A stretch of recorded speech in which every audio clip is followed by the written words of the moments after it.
Well, greetings, AP Statistics. Mr. Eicher here, coming at you with a lesson on probability and simulation. What is the purpose of a simulation? We're going to be designing a simulation. The purpose of a simulation is to estimate a probability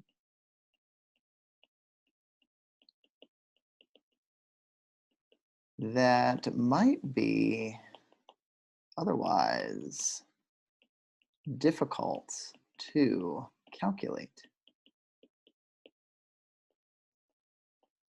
Simulation is hugely popular and common in statistical practice.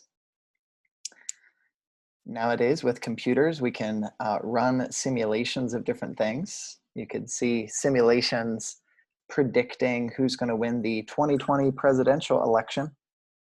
And I saw a simulation like that just recently. But anyway, that would be a really difficult probability to calculate who's going to win the presidential election, but we can make some assumptions and use data to simulate different events occurring.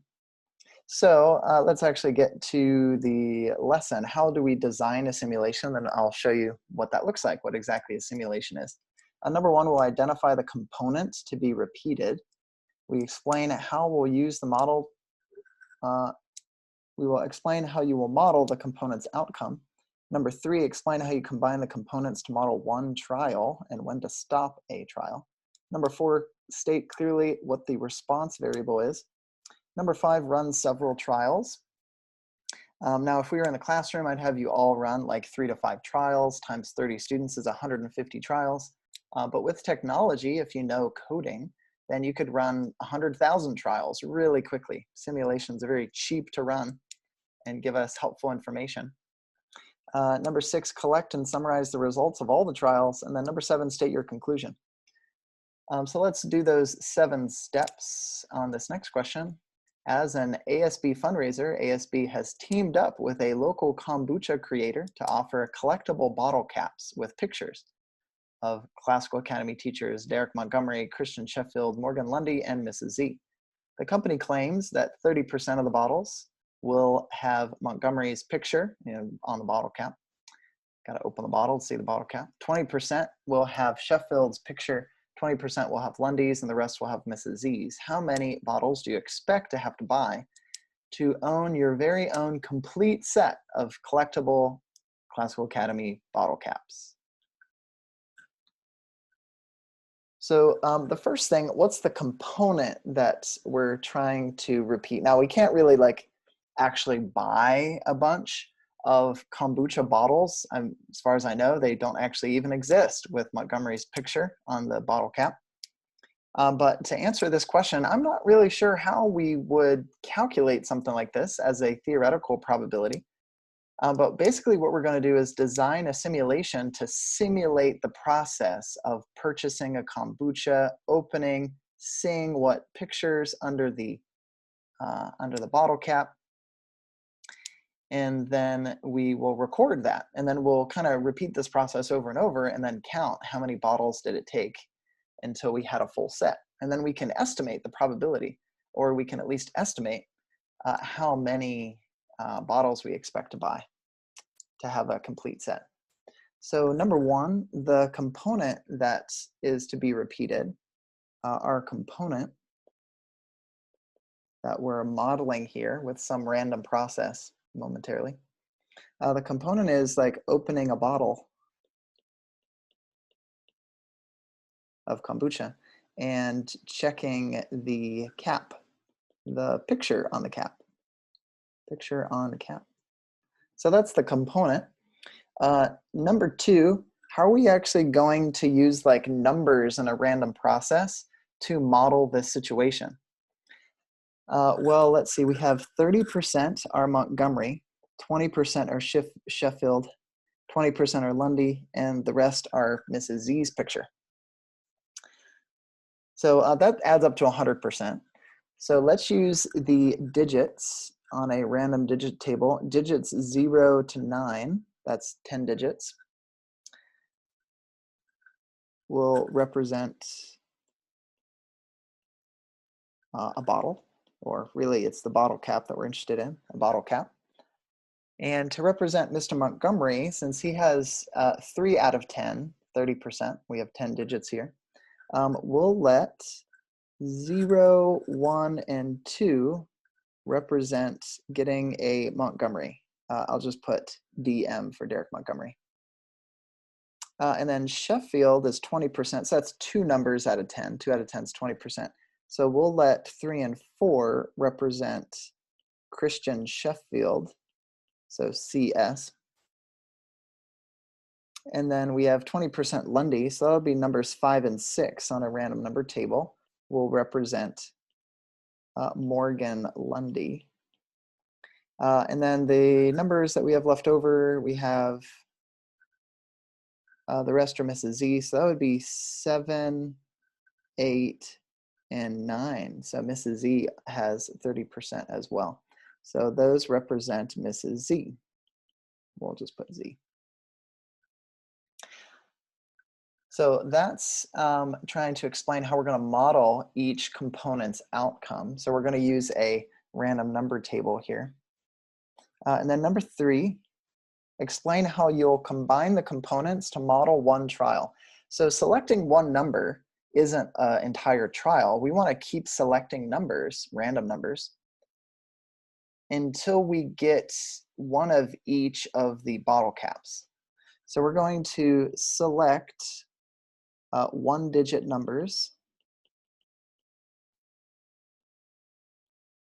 from a random number table. Random number table.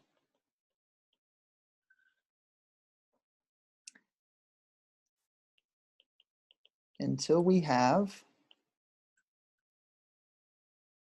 one number from each of the 4 groups above, meaning we want one bottle cap of each picture.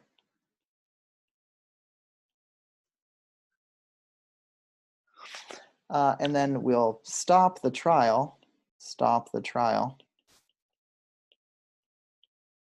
when we have, oops,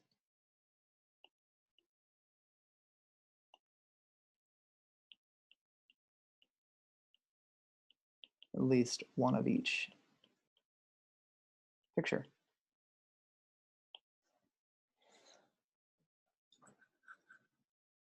So in this case, we can get the same number.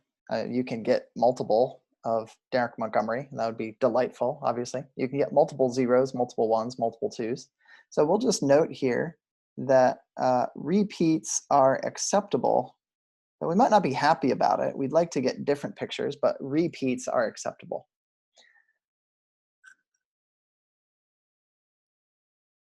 So number 4, what are we actually recording? After one trial is finished,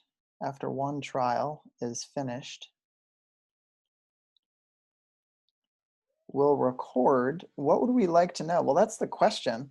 We'd like to know how many bottles it took to get a full set. So we'll record the number of random numbers we selected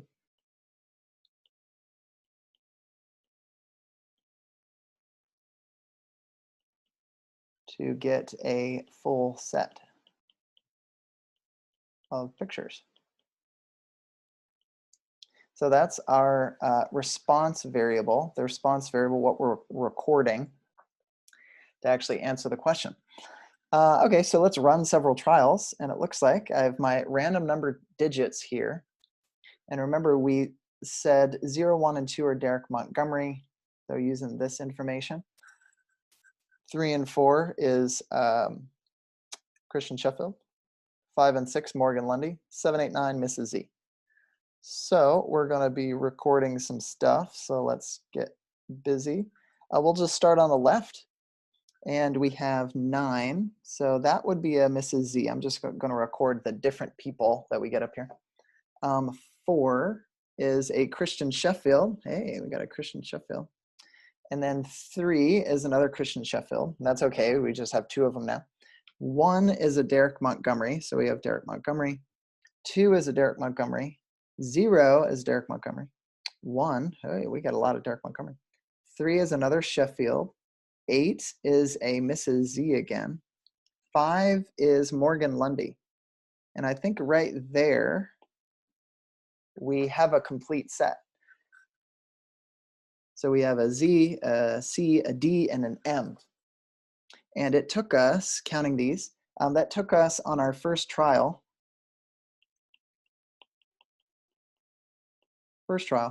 It took us 10 purchases, 10 numbers to get a full set.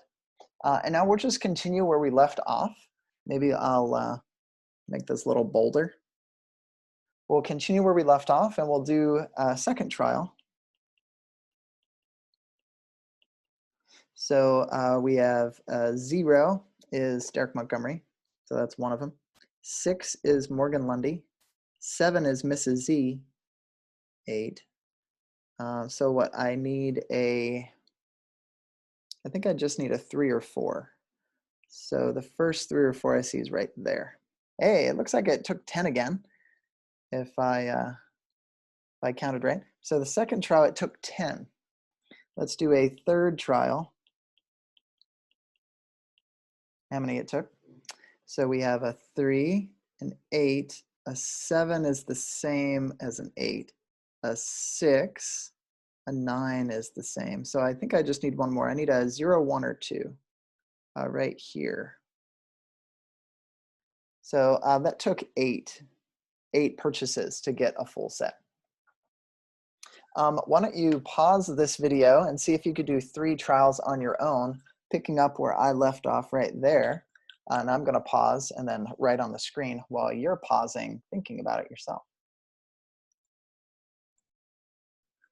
And voila, I have my 4th, 5th, and 6th trials. I'll zoom in a little bit. You can check my work there. Now, technically, we'd want to repeat this many more than 6 times, but I hope you get the idea. On the AP exam, you'd probably only be asked to do maybe 3 trials, I think is the highest, maybe 5, but probably 3 trials. So if we want to know how many to expect, if we come back up here, collect and summarize the results. So that's what we're doing right here. Here are our results. And to state our conclusion, we want to know how many bottles do we expect. That's an average number of bottles, we'll say. So we would say we expect, and a very small set here, we expect an average of 9 bottles. I added all these and divided by 6. That's where I got 9. 9 bottles need to be purchased to own a full set.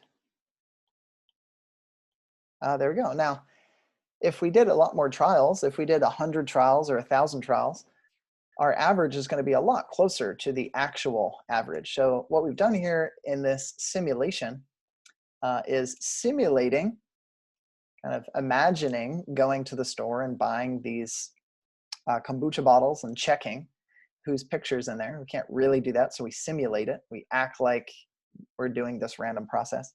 And it gave us an idea of 9 bottles. All right, so that was our first simulation. Let's look at one more simulation.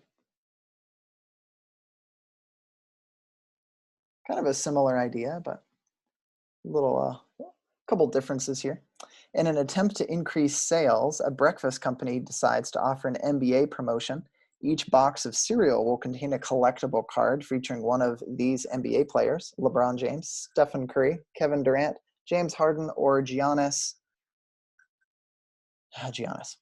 The company says that each of the 5 cards is equally likely to appear in any box of cereal. An NBA fan decides to keep buying boxes of cereal until she has all 5 players' cards.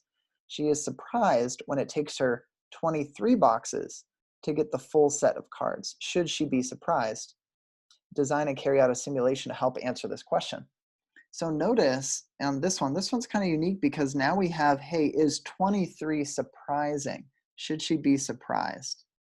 And something that's surprising is how likely is 23? If 23 is really likely, then she shouldn't be surprised. But if 23 is really unlikely, then she would be pretty surprised.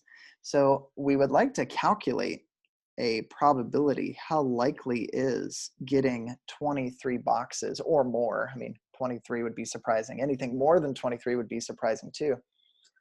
So how likely is that? So let's design our simulation. So number one component, the component that we're modeling is purchasing a box of cereal, purchasing box of cereal.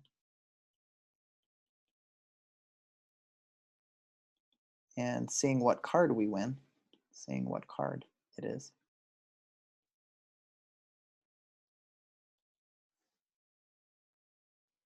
Step number 2, we have explain how you'll model each component's outcome.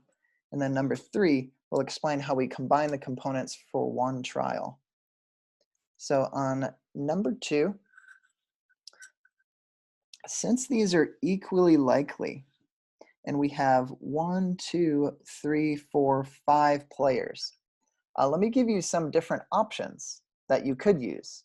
So you can write this down if you want, but I'm going to be writing several different options. We could use 0 to, let's see, let me write the names down first. Let's see, for representing getting a LeBron card versus a Curry card versus a Durant card, a Harden card, or a Giannis card.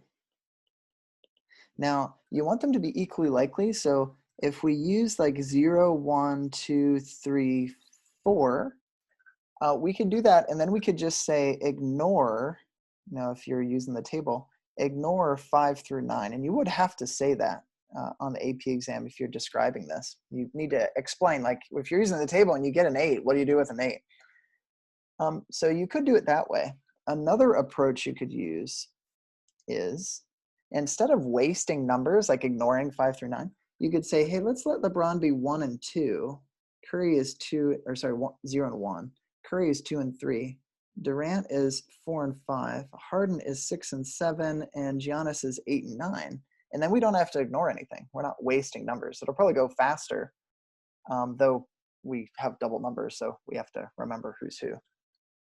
Another approach you could use, and again, I'm giving you these different approaches because sometimes on multiple choice questions, you'll be offered, hey, here's an approach. Is this going to work to model the situation? Another approach you could use is maybe you want to use 2-digit numbers instead of 1-digit numbers. 1-digit number. So we could say we'll let, now if you're using 2-digit numbers, you have to use double digits. So we could say 0, 0 to 19, 1, 9, that's 20 numbers. And then let's see, that would be 2, 0 to 3, 9, 4, 0 to 5, 9, 6, 0 to 7, 9, and then lastly 8, 0 to 9, 9. You wouldn't have to skip any digits, but that's using 2-digit numbers. And that works because all of these, this is 20% of all the numbers, and each of these are 20% of all the numbers. Because again, we want them to be equally likely. Now you could use 3-digit numbers, and we just keep going with this, right? Just add a 0 at the end. You could have 0, 0, 0 to 190, and you can keep going. I think the way I would prefer is probably this one. We don't have to skip anything. There's no like ignoring stuff like on this one. And I don't have to look at 2-digit numbers. But sometimes you can't use a 1-digit number. Say if you're modeling like sampling 800 students in the high school, you would have to use 3-digit numbers to go from the first student to the 800th student. So some situations call for modeling it like that. Okay, so I think I have a lot of space here. I'm gonna say let's use this one as maybe the most efficient. So what are we gonna do? We're going to kind of like the let me represent. There we go. So the next one, how are we going to do one trial? Just picking one number, that's a component, but that's not a trial yet. A trial is getting all the players, all their cards. So we're going to select one-digit numbers. We decided not to do it the two-digit, one-digit numbers from a random number table.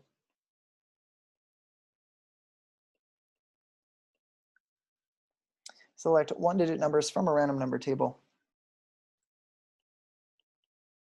Record which card, the player card, we select.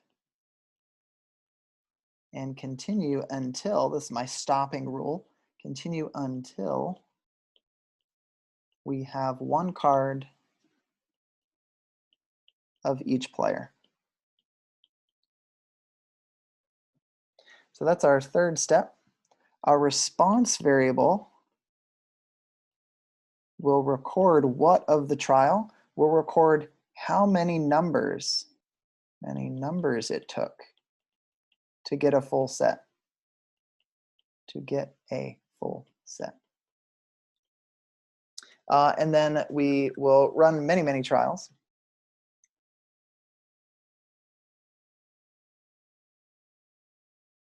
And after running many, many trials, we will summarize those results.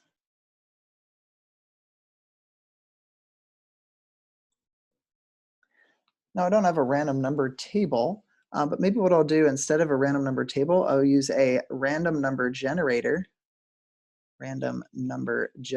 on my calculator. And I'll show you what results I get. So my first trial, so trial number 1,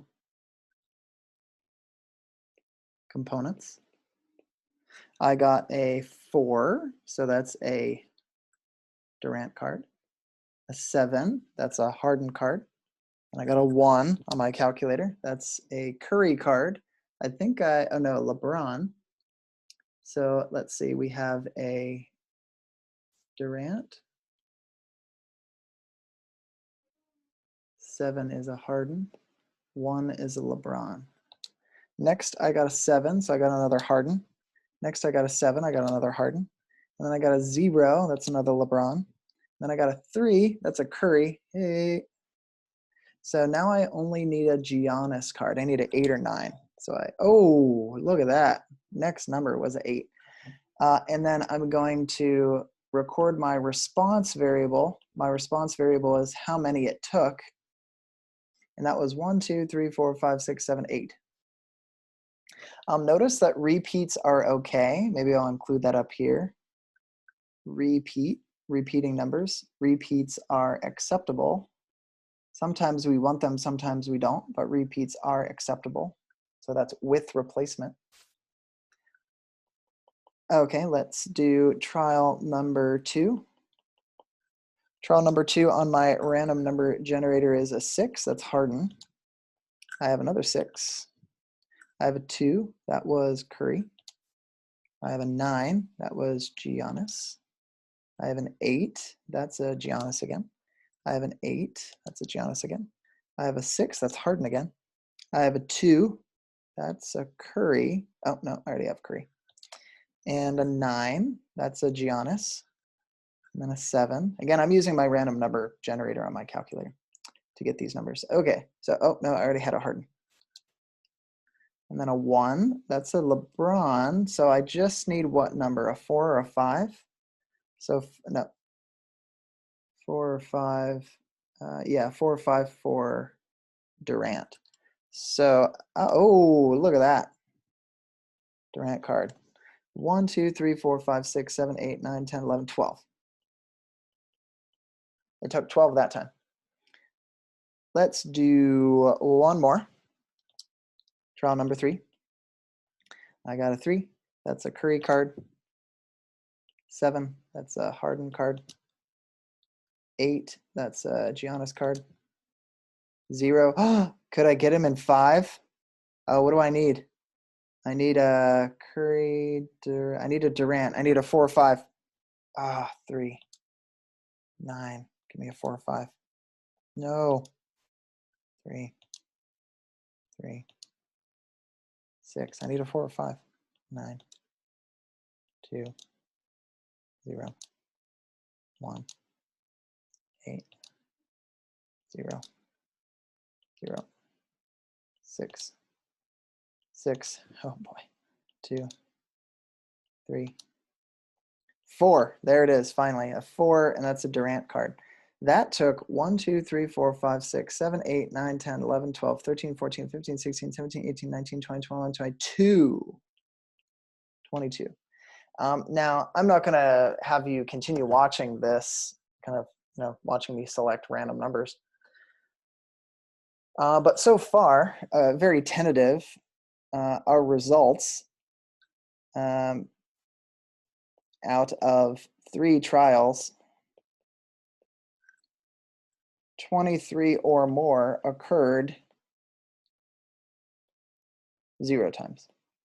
That would be a probability. What's the probability that it took 23 or more to get a full set? For full set are very, very small sample size. That would be a 0% probability. So to answer the question, again, based on a very small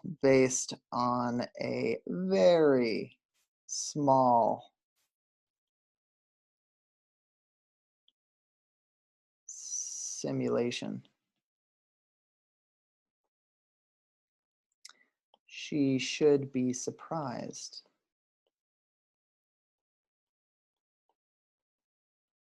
that it took 23 boxes to get a full set.